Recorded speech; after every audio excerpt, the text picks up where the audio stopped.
la chance. Il faut saisir sa chance.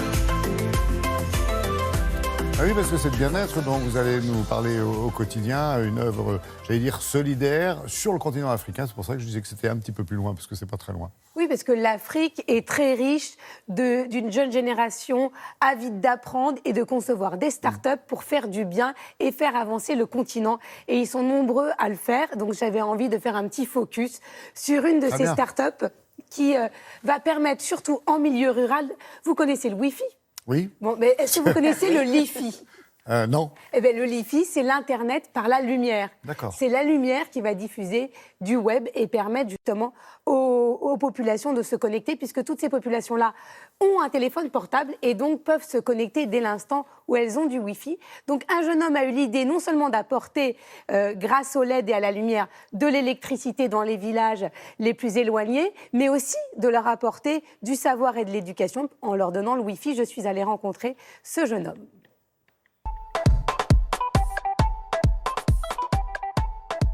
L'électricité par la lumière, Télématin première. Donc vous arrivez à diffuser de l'Internet par la lumière. Notre innovation, elle est toute simple. Nous sommes Li-Fi-LED, l'entreprise qui permet d'envoyer en milieu rural de l'Internet grâce à la lumière. On a développé une technologie qui permet de faire de la modulation de l'éclairage LED pour ouvrir une bande passante et envoyer directement des données, des informations, de la vidéo et de l'Internet aux agriculteurs en milieu rural. Combien d'années de recherche et développement ça vous a pris pour mettre au point cette technologie ? Pratiquement 5 ans, de 2011 à 2016. Nous avons travaillé sur le développement de cette technologie pour avoir en 2016 le premier prototype abouti. Comment vous avez eu l'idée ? Je suis parti pendant 2 semaines dans une plantation familiale. Pendant 2 semaines, j'avais pas d'électricité, mon téléphone ne marchait pas, j'avais pas de réseau, j'avais pas accès à l'information, j'avais pas accès à la lumière et pour moi c'était inadmissible. Et il fallait qu'avec mon équipe, on réfléchisse à des solutions pour pouvoir résoudre ces problèmes. Et 5 ans plus tard, on a eu ce prototype qui permettait justement d'apporter de la lumière, de la connectivité, du contenu éducatif et agricole au monde rural. À qui ça s'adresse ? À tous les habitants des milieux ruraux, mais également aussi en zone périurbaine et en zone urbaine aussi. Mais nous, on se focalise pour le développement, l'électrification et la connectivité du monde rural. Est-ce qu'on peut dire que votre solution est une solution verte ? Ah oui, c'est tout à fait une technologie verte parce qu'elle ne produit pas d'ondes électromagnétiques. Donc elle réduit également la consommation énergétique à la fois des foyers, des entreprises, mais également aussi des villes.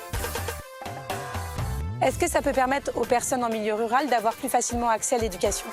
Grâce à la lumière, ils ont accès à du contenu éducatif, donc du contenu qualitatif qui leur permet d'apprendre à lire, d'apprendre des conjugaisons, d'apprendre des histoires et apprendre tout ce qu'il y a comme éducatif sur le portail Internet.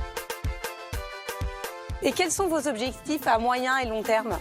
À moyen terme, c'est de pouvoir faire une masse production de la technologie. Aujourd'hui, on est sur 5 pays en Afrique. L'idée, c'est d'aller sur 15 pays à court terme. Et puis, à long terme, c'est de pouvoir mettre une usine de fabrication de cette technologie et de nos produits pour pouvoir arroser tout le continent afin que le monde rural puisse bénéficier d'électricité, puisse bénéficier de la connexion Internet et surtout du contenu éducatif et agricole pour améliorer les conditions de vie des paysans et du monde rural. Alors, j'imagine qu'il faut que l'initiative s'étende à toutes les régions de Côte d'Ivoire. Et puis au-delà, peut-être, ça doit intéresser les autres pays africains. Il y a 5 pays qui sont concernés en Afrique. Comme Ange-Frédéric le disait, il vise 15 pays et tout le continent. Et pour ça, il faut bien sûr des fonds. Donc, si vous êtes mécène, n'hésitez pas à vous rapprocher de lui. C'est une véritable star dans son pays. Tout le monde le connaît. Et l'idée, bien sûr, c'est de préserver ce monde rural, de ne pas faire venir toutes ces personnes en ville, mais de les laisser sur leur terre, mais avec les moyens pour éduquer leurs enfants. On avait parlé d'agriculture la semaine dernière. Voilà. Donc, on innove beaucoup en Afrique. Et en Côte d'Ivoire notamment. Merci justement pour ce bel exemple de start-up innovante et surtout solidaire. Ouais. N'oublions pas. Merci Laura, merci Maude.